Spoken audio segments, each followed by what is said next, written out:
At a YC event last week, Brian Chesky gave a talk that everyone who was there will remember.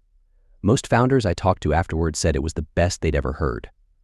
Ron Conway, for the first time in his life, forgot to take notes. I'm not going to try to reproduce it here. Instead, I want to talk about a question it raised. The theme of Brian's talk was that the conventional wisdom about how to run larger companies is mistaken.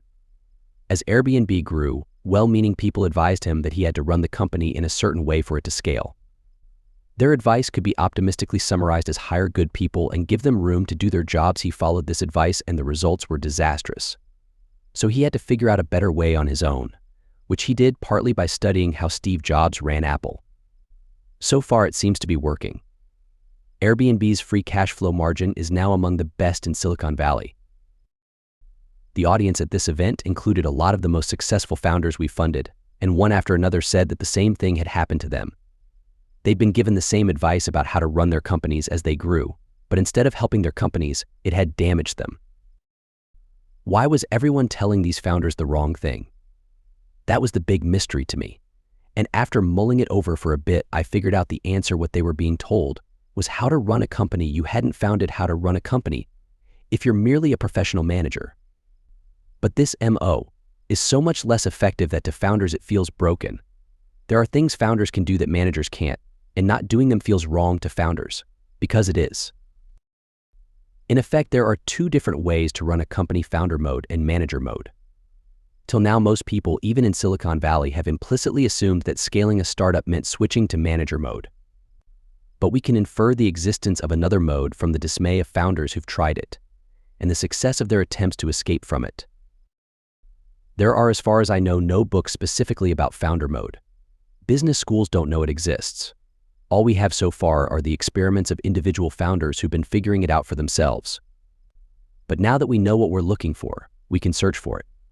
I hope in a few years founder mode will be as well understood as manager mode. We can already guess at some of the ways it will differ.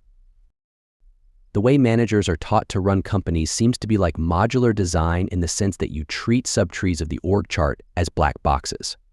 You tell your direct reports what to do, and it's up to them to figure out how. But you don't get involved in the details of what they do. That would be micromanaging them, which is bad. Hire good people and give them room to do their jobs. Sounds great when it's described that way, doesn't it? Except in practice, judging from the report of founder after founder, what this often turns out to mean is hire professional fakers and let them drive the company into the ground. One theme I noticed both in Brian's talk and when talking to founders afterward was the idea of being gaslit. Founders feel like they're being gaslit from both sides, by the people telling them they have to run their companies like managers, and by the people working for them when they do. Usually when everyone around you disagrees with you, your default assumption should be that you're mistaken.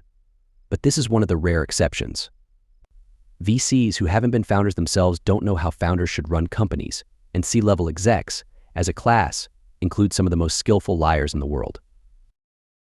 Whatever founder mode consists of, it's pretty clear that it's going to break the principle that the CEO should engage with the company only via his or her direct reports.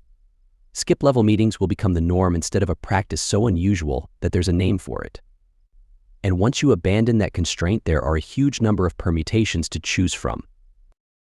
For example, Steve Jobs used to run an annual retreat for what he considered the 100 most important people at Apple, and these were not the 100 people highest on the org chart.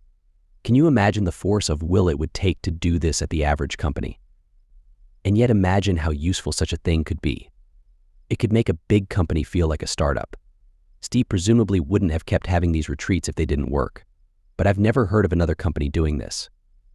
So, is it a good idea or a bad one? We still don't know. That's how little we know about founder mode. Obviously, founders can't keep running a 2,000-person company the way they ran it when it had 20. There's going to have to be some amount of delegation. Where the borders of autonomy end up and how sharp they are will probably vary from company to company. They'll even vary from time to time within the same company, as managers earn trust. So founder mode will be more complicated than manager mode. But it will also work better. We already know that from the examples of individual founders groping their way toward it. Indeed, another prediction I'll make about founder mode is that once we figure out what it is, we'll find that a number of individual founders were already most of the way there, except that in doing what they did, they were regarded by many as eccentric or worse. Curiously enough, it's an encouraging thought that we still know so little about founder mode. Look at what founders have achieved already, and yet they've achieved this against a headwind of bad advice. Imagine what they'll do once we can tell them how to run their companies like Steve Jobs instead of John Sculley.